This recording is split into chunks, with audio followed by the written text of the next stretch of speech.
ये यूजर नाम से कौन है?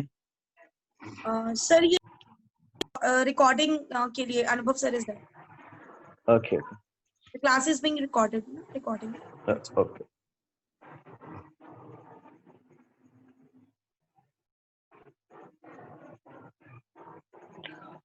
So good morning to all of you. Today we will discuss about the topic is various international and national competitions. So what is the various national and international competitions in sports? So today we will discuss about this topic. So first of all, I will share your screen shot. मैं आपके साथ एक screen जो है share करूंगा. उसमें जो है अपने कौन कौन से कॉम्पिटिशन है जो नेशनल एंड इंटरनेशनल लेवल पर मेनली स्पोर्ट्स में अवेलेबल्स होते हैं. तो फर्स्ट मैम आप जरा स्क्रीन शेयर जो है ओपन कर लीजिएगा. जी सर. स्क्रीन जो शेयरिंग करने के लिए ना एक्चुअली वो ओपन कर जी. लीजिएगा क्योंकि बुक अवेलेबल नहीं है तो मैं वहां से ही पीडीएफ जो अच्छा, शेयर तो कर लूंगा. जो आपने मुझे सेंड किया था वो वाला, वो जो ग्रुप पे भेजा है आपने, वो वाला पे पीडीएफ ऑन करना है. जी जी जी जी जी. Okay okay sir, I am doing that.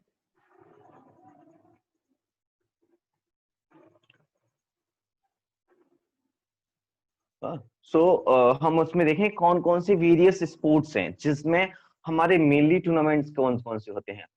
Basically क्या है कि जितनी भी स्पोर्ट्स हैं या वेरियस टाइप्स ऑफ स्पोर्ट्स हैं उनमें हमने बहुत सारे कॉम्पिटिशन्स जो हैं उनको इन्वॉल्व किया हुआ है. और भी आगे है. So which page number I have to open? Ma'am I think 6 10 I think 10. Okay. I think इसमें मेंशन होगा यहीं से various national and international competition जिसमें एथलेटिक्स लिखा होगा मैम सब फर्स्ट जो गेम का नाम है. और आगे जाना है. फर्स्ट चैप्टर स्टार्ट हुआ है अभी. चैप्टर 1 में ना सर? जी जी जी. Changing career options in physical education. Then okay ये तो डन हो गया प्रीवियस क्लास में.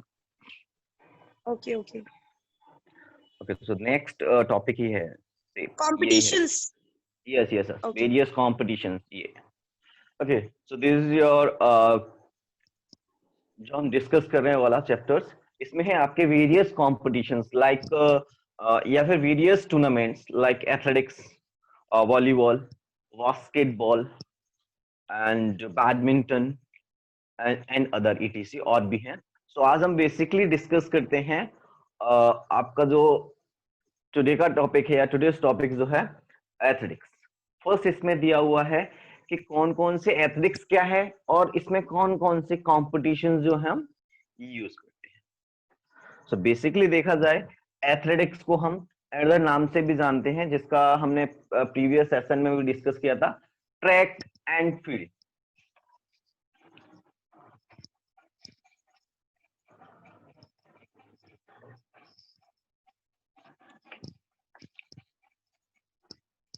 Track and field it means ये टू वर्ड से मिलकर बना है जिसका मीनिंग है फर्स्ट ट्रैक, द सेकंड है फील्ड. इसमें दो टाइप्स के कॉम्पिटिशन्स जो हम ऑर्गेनाइज्ड करते हैं. फर्स्ट वो कॉम्पिटिशन्स जो कि ट्रैक पर ऑर्गेनाइज होता है. ट्रैक इट मींस जो आपने देखा होगा एक ट्रैक टाइप का इसमें एक ग्राउंड रहता है जो जिसमें हम रनिंग इवेंट जो है वो कंप्लीट करते हैं. एक रहता है आपका ग्राउंड इट मींस जो स्टेडियम होता है या जो ट्रैक एंड फील्ड होता है उसका मिड वाला पार्ट. एथलेटिक्स में हम जो कॉम्पिटिशन है उन्हें टू टाइप से जो वो कंप्लीट करते हैं. एक आपका रहता है रनिंग इवेंट्स, एक रहता है आपका throwing and catching events. So first रहता है आपका रनिंग इवेंट्स. रनिंग इवेंट्स कौन कौन से होते हैं जिन्हें हम ट्रैक में या एथलेटिक्स इवेंट्स में क्लियर करते हैं. फर्स्ट है आपका 100 मीटर. ये शॉर्ट डिस्टेंस रनिंग होती है जिसमें मिनिमम टाइम में मैक्सिमम जो आपकी 100 मीटर की जो डिस्टेंस है उसको कवर करना होता है. आफ्टर द 400, 200 एंड 800 एंड 16, 1000 या 1000 and 8,000 and 15,000 for the cross country for the females categories. 15 का जो 1000 का जो कैटेगरीज है वो हम फीमेल कैटेगरीज के लिए इसमें यूज करते हैं. आफ्टर द अदर्स जो है आपका 300 किलोमीटर्स या 500 या 400 किलोमीटर्स, ये आपके आ जाती हैं long distance running. Second part है एथलेटिक्स का, जिसमें हम सेकेंड नाम जो मेंशन किया था ट्रैक हो गया एंड फील्ड. अब फील्ड क्या है और इसमें हम कौन कौन सी गेम्स जो है वो मेनली मेंशन करते हैं. फील्ड इट मींस वह एरिया या वह पार्ट्स स्टेडियम का या ग्राउंड का जिसमें हम थ्रोइंग और कैचिंग इवेंट या फिर जंपिंग इवेंट्स को क्लियर करते हैं. फर्स्ट है आपका हम बात करते हैं फिलहाल जंपिंग इवेंट्स पे. फर्स्ट आपका जंपिंग इवेंट है long jump. Second triple jump. Long jump आपने बेसिकली देखा होगा जब वो ओनली सिंगल जंप जिसमें हम लैंड टेक ऑफ लेकर और लैंडिंग करते हैं. The triple jump it means इसमें हम 3 हूप्स लेते हैं या 3 स्टेप्स लेते हैं, जिसमें 3 जंपिंग के बाद में जो लास्ट स्टेप रहता है आपका उसमें हमें जंप करना होता है. तो ये आपके जंपिंग होते हैं. इसमें एक होता है आपका हाई जंप. ये 3 जंप है. इसके बाद में हम बात करते हैं throwing, hammer throw, javelin, discus and shot put. ये आपके थ्रोइंग इवेंट्स में इसमें मेनली मेंशंस होते हैं. अभी हम बात करते हैं वेरियस जो आपके कॉम्पिटिशन्स हैं, कौन कौन से कॉम्पिटिशन्स इसमें इन्वॉल्व होते हैं. जैसे फर्स्ट है आपका एथलेटिक्स चैंपियनशिप. इसे हम वर्ल्ड कप ऑफ एथलेटिक्स भी बोल सकते हैं, जिसके थ्रू या जिसके इसमें जो भी एथलेटिक्स इवेंट्स स्टार्टेड होते हैं या ऑर्गेनाइज्ड होते हैं उनके बारे में हम जो है डिस्कस करते हैं. या फिर इस पे वर्ल्ड एथलेटिक्स चैंपियनशिप जैसे भी आपके सामने जो पीडीएफ चल रहा है उसमें मेंशन भी है. It is the also called the world cup of athletics और it's organised by international association of athletics federations, IAAF इसका जो फुल फॉर्म है. या फिर कभी कभी शॉर्ट फॉर्म में पूछ लेते हैं कि वर्ल्ड एथलेटिक्स चैंपियनशिप क्या है या इसका इसे ऑर्गेनाइज्ड किसने किया था या किससे रिकमेंडेड है. तो IAAF जो है इसे स्टार्ट कराता है. बेसिकली जितने भी कॉम्पिटिशन्स होते हैं चाहे वो वेरियस नेशनल लेवल पे हो या इंटरनेशनल लेवल पे हो, सभी की क्या है कम्युनिटी और एक कमेटीज अलग से डिसाइडेड की जाती हैं. वह कमेटीज जो भी कंपटीशन हम ऑर्गेनाइज्ड करते हैं चाहे वो स्टेट लेवल पे हो या फिर वह नेशनल लेवल पे हो, हम क्या करते हैं उन जो कॉम्पिटिशन्स हम ऑर्गेनाइज करते हैं उसमें जो रूल्स और रेगुलेशंस फॉलो किए जाते हैं वह वर्ल्ड एथलेटिक्स चैंपियनशिप के अंडर में जो है आपका इंटरनेशनल फेडरेशन ऑफ आपका है athletics international association of athletics federation IAAF के द्वारा जो हमें रिकमेंडेड रूल्स और रेगुलेशंस होते हैं उनको हम प्रेवरली फॉलो करते हैं. बट सम कंडीशंस या कुछ ऐसी कंडीशंस रहती हैं जिनके द्वारा एक नॉर्मली मेंशंस रहता है कि जो होस्ट होता है या फिर जो होस्ट कंट्री होती है वह कुछ रूल्स और रेगुलेशंस को अपने अकॉर्डिंग जो है मॉडिफाई कर सकते हैं. फॉर एग्जाम्पल जैसे हमने देखा ये अभी एथलेटिक्स की बात चल रही है. Example actually related to the cricket है जो अभी रिसेंटली हमने देखा था और ऑलमोस्ट नंबर्स ऑफ ग्रुप में उसे जो फॉलो किया होगा. आपका वर्ल्ड कप में इंग्लैंड वर्सेस न्यूजीलैंड का आपने फाइनल मैच देखा होगा. तो वहां पर क्या हुआ था कि जब स्कोर सिमिलर रहा बोथ ऑफ द टीम्स का और सेकंड जो उन्होंने 1 ओवर और उन्होंने दिया, तो वहां पर जब स्कोर सिमिलर होने के बाद में एक नया रूल्स जो है उन्होंने निकाला था. ये रूल्स एक्चुअली फॉलो किया जाता है सम दोज कंडीशंस जब टीमें एक लॉन्ग ड्यूरेशन टाइम तक मैच प्ले करती हैं और उसके बाद में अगर उन दोनों टीमों का कोई रिजल्ट नहीं निकलता है तो उस कंडीशंस में हम इन रूल्स को जो है वो फॉलो करते हैं. उसमें क्या किया था कि जिस टीम ने जितनी ज्यादा बाउंड्रीज अगर गेन की हैं, या फिर जितने ज्यादा उन्होंने 4 और 6 जो है एक ही मैच में जो फाइनल मैच था, या फिर उसमें स्कोर जो है चॉइस किया है उस टाइप का, तो उस टीम को जो उन्होंने विनर डिसाइडेड कर दिया था। तो यह क्या है, कुछ ऑर्गेनाइजेशन जो होते हैं या जो ऑर्गेनाइजर कमेटीज होती हैं, वह कुछ रूल्स और रेगुलेशंस अपने अकॉर्डिंग मॉडिफाई कर लेती हैं डिफरेंट डिफरेंट इवेंट्स के अकॉर्डिंग।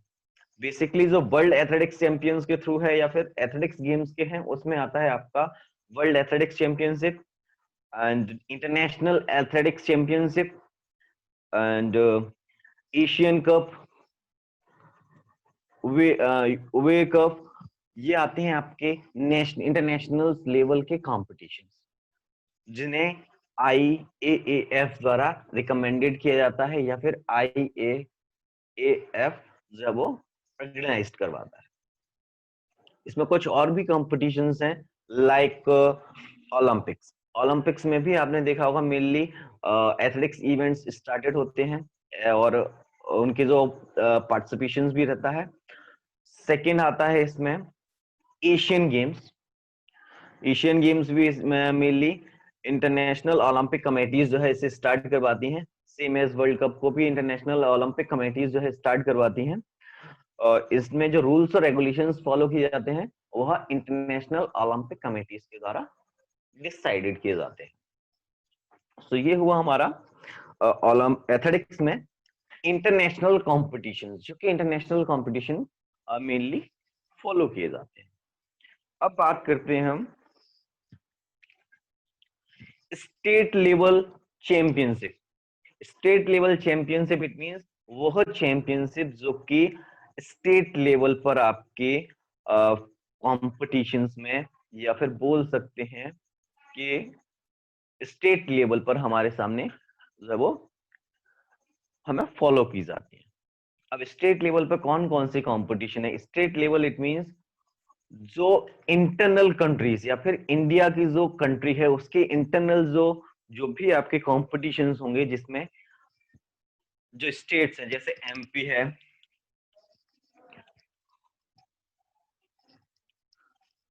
राजस्थान है, UP है, ये स्टेट जो है वो आपस में एक दूसरे के साथ जो है वो मैचेस खेलती हैं। स्टेट एथलेटिक्स चैंपियनशिप जो है स्टार्ट हुआ था, यह एवरी ईयर स्टार्टेड होता है और इसे जो है एथलेटिक्स फेडरेशन ऑफ इंडिया या association of federation of India के द्वारा जो है IAF नेशनल एथलेटिक्स फेडरेशन जो है स्टार्ट करवाता है। जो रूल्स और रेगुलेशंस होते हैं IAAF के, उनको मॉडिफाई करने के बाद में IAAF नेशनल एथलेटिक्स फेडरेशन जो है वो इसे मेनली स्टार्टेड करवाता है। इसके थ्रू एथलेटिक्स के national state level and district level या फिर यूनिवर्सिटी लेवल,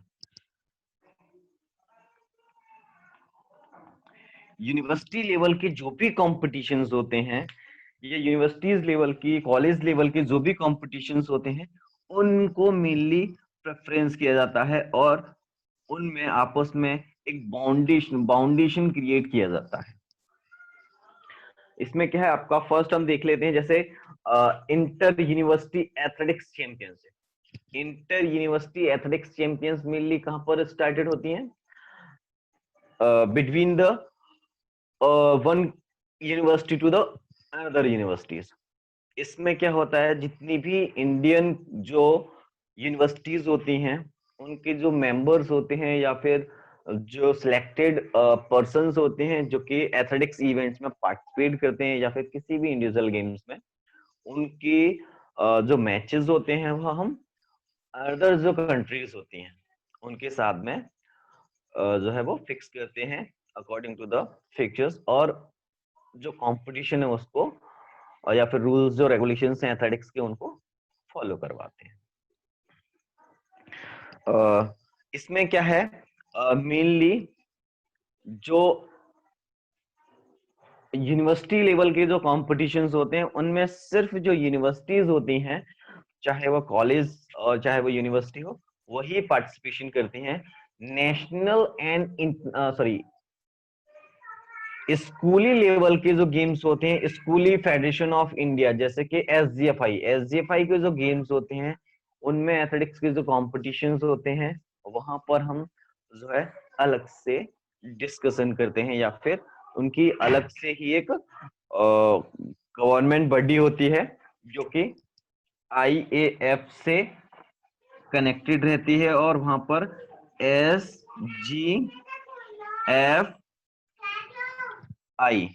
एसजीएफआई जो है वहां पर इन कॉम्पिटिशन्स को ऑर्गेनाइज्ड करवाती है। तो ये हुआ बेसिकली आपके एथलेटिक्स के कौन कौन से इवेंट्स हैं, या फिर एथलेटिक्स जो है वो कहाँ कहाँ पर आपके साथ में सॉरी कौन कौन से इवेंट्स को किस डायरेक्शन पर आकर कंटिन्यू करवाती है। इसके बाद हम बात करते हैं अपना अदर गेम, बास्केटबॉल। बास्केटबॉल भी बेसिकली बहुत सारे गेम्स जो हैं वो इंडिया में स्टार्टेड करवाता है, जैसे आपका हो गया Europe cup, American cup, Asian cup, federation cup, और भी आपके सामने जो वो मेंशंस हैं, जिसमें आई थिंक 60 to 17 नेशनल जो है कॉम्पिटिशन्स हैं, जिसमें से ओलंपिक गेम्स भी है। ओलंपिक गेम्स को जो है वो हर 4 इयर्स में स्टार्टेड करवाते हैं। उसमें आपका फर्स्ट टाइम बास्केटबॉल इंट्रोड्यूस कब हुआ था? 1936 में जो आपका बास्केटबॉल है फर्स्ट टाइम जो ओलंपिक गेम्स थे उनमें इंट्रोड्यूस किया गया था 1936 में, और से बास्केटबॉल चैंपियनशिप जो है के तौर पर वहां पर स्टेबलाइज्ड किया गया था। हर ये 4 साल में जो है कॉम्पिटिशन्स होल्ड किया जाता है, या फिर बोल सकते हैं कि जो समर ओलंपिक गेम्स स्टार्टेड होते हैं। ओलंपिक्स में हमने पहले भी डिस्कस कर लिया था, एक्चुअली ओलंपिक्स गेम्स क्या है, 2 टाइप से डिस्क्राइब जो है स्टार्टेड होते हैं। फर्स्ट होता है आपका विंटर ओलंपिक्स, और एक होता है आपका summer Olympics. Winter Olympics and summer Olympics both जो है 4 ईयर के जो है डिफरेंस में होते हैं, but summer and winter games में जो है 2 ईयर का मेनली डिफरेंस रहता है। अगर जैसे इस सेशन में आपके अगर समर ओलंपिक्स हैं तो आफ्टर द 2 इयर्स विंटर्स आएगा, and after the 2 years again summer आएगा। तो समर टू समर 4 ईयर का डिफरेंस रहता है, समर एंड विंटर में 2 इयर्स का जो है वो मेनली डिफरेंस रहता है। इसके बाद में हम सेकेंड गेम की बात करते हैं, जो कि इंटरनेशनल कंपटीशन है आपका Asian cup, Asian games. Olympics games में मेनली जितने भी वर्ल्ड की जो अदर कॉन्टिनेंटल्स हैं, America, Europe, America, Europe and Asia and Africa, जो भी अदर जो कॉन्टिनेंटल्स हैं वहां की सभी टीमें जो यहाँ पर मिक्स होती हैं, और अपनी अपनी कंट्रीज जो हैं वहां उनको रिप्रेजेंट करती हैं। Sorry, but right now in India, in Asian games में जो एशिया की टीमें होती हैं, या जो एशिया के जो लिमिटेड कंट्रीज हैं, वह कंट्रीज इसमें पार्टिसिपेशन करती हैं, और जो अपनी टीमों को जो पार्टिसिपेशन के लिए सेंड करती हैं, एंड वहां से वह उस कंपटीशन में पार्टिसिपेशन करती हैं। ये है आपके फर्स्ट हमने डिस्कशन किया था ऑन मेनली एथलेटिक्स पर, एंड द सेकेंड हमने डिस्कशन किया था आपका बास्केटबॉल पर। क्या आप में से किसी को आइडिया है what is the timing of, या फिर what is who is the best runners in this time? World का सबसे बेस्ट रनर कौन है, उसका आप में से किसी को नाम पता है? कोई मुझे बताएगा?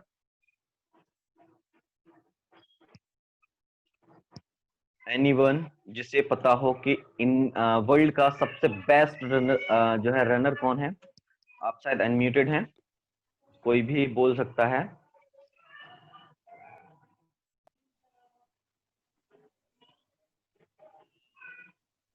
Who wants to answer? You can just raise your hand to answer this question. No one, sir. No one, okay. So अभी रिसेंटली इंडिया में एथलेटिक्स कॉम्पिटिशन्स में ही एक बच्ची है जिसका आपने अभी तक बहुत नाम सुना होगा, या फिर बहुत फेमस गर्ल्स है, जो रिसेंटली 2 इयर्स में उसने बहुत अपने आप को जो है वो फेमस किया है, जिसे हम आजकल उड़न परी नाम से भी जो है वो जानते हैं। तो किसी को इसके बारे में आइडिया है, जो कि इंडियन है? ओके, फर्स्ट में नाम बता देता हूँ, हु इज द बेस्ट, या फिर who is the good runner, या फिर सबसे बेस्ट टाइमिंग किसकी है? आप में से बहुत सारे जानते हैं, लेकिन आई थिंक आप बताने में थोड़ा हेजिटेशन कर रहे हो। Usain bolt. Usain bolt right now या इस टाइम पे जो है वर्ल्ड का सबसे बेस्ट एथलीट है, या फिर बोला जा सकता है कि सबसे फास्ट जो एथलीट है, सबसे जो फास्ट एथलीट्स की कैटेगरीज में है उनमें आते हैं। इनका टाइमिंग 9.59 मिनट सेकेंड जो है वो 100 मीटर में रिकॉर्डेड किया गया था। और अभी हम बात करते हैं इंडियंस प्लेयर्स की। तो इंडियंस प्लेयर्स में भी हैं आपके, जैसे हमने अभी आपसे डिस्कस किया, वेस्ट जो है प्लेयर, जो कि रिसेंटली टाइम पर हमारे सामने जो है वो अपने स्कोर से बोल सकते हैं, या फिर अपने अचीवमेंट से हमें अपनी तरफ जो है वो अट्रैक्ट कर रहा है। उनका नाम है हिमा दास। हिमा दास जो है रिसेंटली आसाम से प्लेयर एक निकल के आए हैं, जिन्होंने प्रीवियस ईयर में 2019 में 17 मेडल्स जो है वो अपने नाम किए थे, और एशियन गेम्स में इन्होंने अपनी टीम को सेकंड प्लेस भी जो है वो दिलवाया था, और खुद भी यह सेकंड प्लेस पर एशियन गेम्स में अपने आप को इन्होंने एक मेडल्स है वो गेन किया था।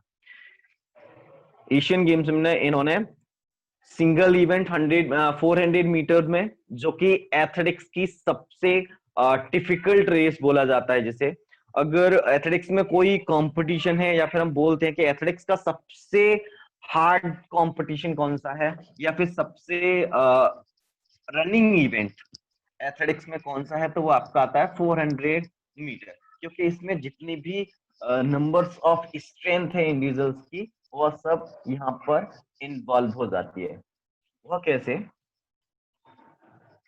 मेनली क्या होता है, एथलेटिक्स इवेंट एक तो फास्टर मूवमेंट्स में है, और उसका जो डिस्टेंस है वह भी एक लेंदी है। लेंदी इट मींस ना ही ज्यादा है ना ही कम है, लेकिन जो इवेंट्स है वो बहुत ज्यादा फास्ट मूवमेंट्स में जो है वो क्रिएट होता है।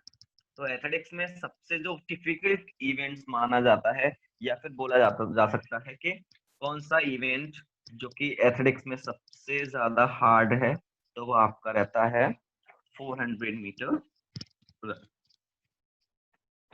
हम बात कर रहे थे कुछ प्लेयर्स के नाम पर। सो आपने मेनली और भी इंडियन प्लेयर्स के नाम के बारे में सुना होगा, जो आपके में वन वर्ड चॉइस में आते हैं। जैसे वो is the first women ladies जिन्होंने फर्स्ट टाइम मेडल्स है वो इंडिया के लिए गेन किया था। यह भी आपके में शॉर्ट क्वेश्चंस में आता है, और आपके आने वाले लाइन में जो मेंशन भी है। PT Usha is the first lady जिन्होंने इंडिया के लिए ब्रॉन्ज मेडल जो है वो गेन किया था। ये आप नोट डाउन कर लोगे, और आपको जो है कॉपी में से मेंशन करना है। तो द फर्स्ट लेडी, या फिर बोल सकते हैं कौन सी लेडी है जिन्होंने फर्स्ट टाइम इंडिया में, या फिर इंडिया के लिए मेडल्स है वो गेन किया। फर्स्ट नेम है आपका पीटी उषा, जिन्होंने इंडिया के लिए फर्स्ट टाइम ब्रॉन्ज मेडल्स है वो वहां पर गेन किया था। सेकंड देखते हैं हम कि फर्स्ट टाइम जो है इंडिया को किसने रिप्रेजेंट किया था मेल्स में, तो आपका आता है मिल्खा सिंह, जिन्होंने इंडिया को जो है फर्स्ट टाइम मेडल्स है वो प्रोवाइड किया था इन मेल कैटेगरीज में, but only for the Asian games, not for the Olympics. इन्होंने ओलंपिक्स गेम्स में ही पार्टिसिपेशन किया था, लेकिन एशियन गेम्स में इनका मेडल था। सेकंड आते हैं हम पान सिंह तंवर, जिन्होंने भी एशियन गेम्स में पार्टिसिपेशन दिया था, बट इनका कोई मेडल उस टाइम पर नहीं था।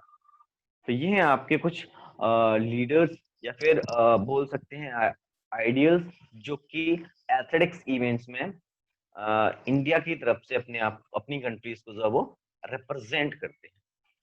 इन द बास्केटबॉल, इंडिया में अभी ग्रोइंग गेम्स है या फिर बोल सकते हैं ग्रोथिंग गेम्स चल रहा है, जिसमें ऑलमोस्ट पंजाब से कुछ मनदीप सिंह करके गिल करके एक इंडिविजुअल है, जिन्होंने फर्स्ट टाइम इंडिया से फॉरनर्स के लिए अपना फर्स्ट टिकट जो है करवाया है। और बास्केटबॉल का जो कॉम्पिटिशन चलते हैं आपके, उनमें पार्टिसिपेशन हुआ है। तो मेनली आपका आज का टॉपिक जो वो क्लियर हुआ। अगर यहाँ तक के किसी की टॉपिक में अगर कोई प्रॉब्लम्स क्रिएट हुई हो, तो आप अभी जो हम उससे डिस्कस कर सकते हैं। हम कुछ बात कर लेते हैं इससे रिलेटेड।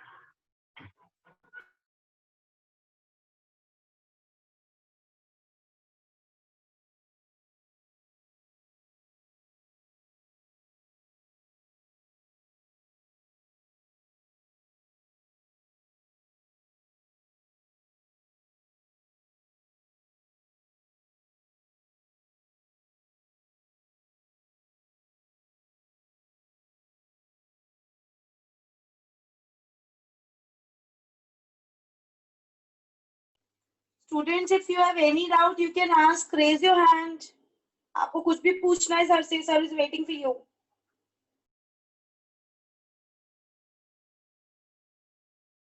सर आपका माइक म्यूट हो गया है, can you please unmute yourself?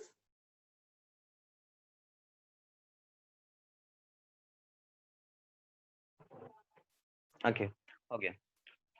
So any discuss या फिर any doubts related to the topics various tournaments and their sorry various tournament national and international। हम आज हमने सिर्फ 2 ही गेम्स पर जो है डिस्कशन किया था। फर्स्ट आपका athletics and the second one था आपका बास्केटबॉल।